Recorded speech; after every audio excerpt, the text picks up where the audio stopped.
بھائی آیا، بھائی خوش ہوتا ہے کہ میرا بھائی آیا، اب میرے ممبر میں سے ایک ممبر اور بڑھ گیا، ہم خوش ہو رہے ہوتے ہیں مگر وہ رو رہا ہوتا ہے۔ اور جب وہ دنیا میں اپنے 50 سال 60 سالہ 70 سالہ 100 سالہ زندگی گزار کر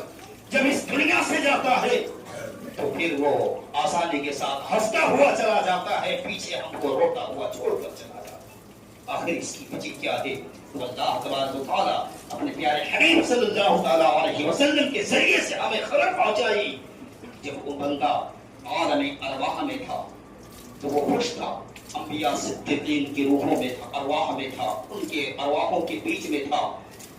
کوئی برائی نہیں تھی، کوئی ناجائز نہیں تھا، کوئی حرام نہیں تھا، کوئی ایسی شے موجود نہیں تھی اس جگہ پر۔ لیکن جب وہ اس دنیا میں بطور امتحان کے لیے، جو میں نے ابھی عرض کیا نا کہ اگر اس زندگی سے اس زندگی کا ہم کمپائر کریں تو ہمیں ایک دن کی بھی مہلت نہیں،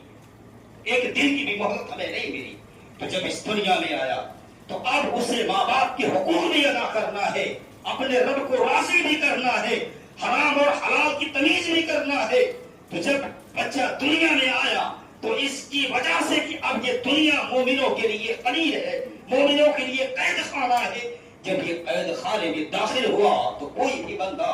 جب کوئی پولیس کے حوالے ہوتا ہے یا جیل میں جاتا ہے یا قید خانے میں جاتا ہے تو کوئی مسکراتا ہوا تو نہیں جاتا نا،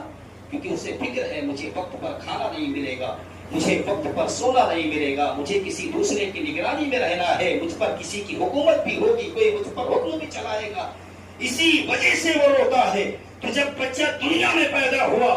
تو اب اسے یہ بھی خیال ہے مجھے ماں باپ کے حقوق بھی ادا کرنی ہے، مجھے مسجدوں کو آباد بھی کرنی ہے، مجھے اپنے رب کو راضی بھی کرنا ہے، تمام ساری لوازمات اس کے سر ہوگی۔ اس لیے دنیا میں جب انسان آیا تو پھر روتا ہوا آیا کہ اب ہمیں اسے بچا لانا ہے۔ لیکن جب اس سے پہلے کی دنیا میں عالم ارواح میں تھا نا تو پھر نہ اسے کسی کے حقوق کو ادا کرنا تھا، نہ وہاں ناجائز تھا، نہ وہاں نہ حرام تھا، نہ کوئی برائیاں تھی، نہ کوئی خون خرابہ تھا، نہ کوئی چغلی تھی، نہ کوئی اور مسئلہ تھا، بلکہ انبیاء اور صدیقین کے ارواح کے درمیان وہ اپنی زندگی گزار رہا تھا۔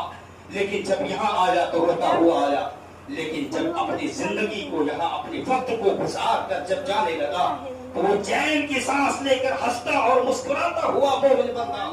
اس دنیا سے چلا گیا کہ اب تو قید خانے سے ہمیں آزادی مل چکی ہے، اب تو قید خانے سے ہم بری ہو چکے ہیں، اب ہم عالم برزخ میں پہنچنے والے ہیں جہاں پر پھر نبی اور صدیقین صلحاء کی ارواح برزخ میں جمع ہوگی، ان کے بیچ میں جائیں گے۔ تو یہ انسان جب آیا تھا تو ہمیں خوشی دی تھی۔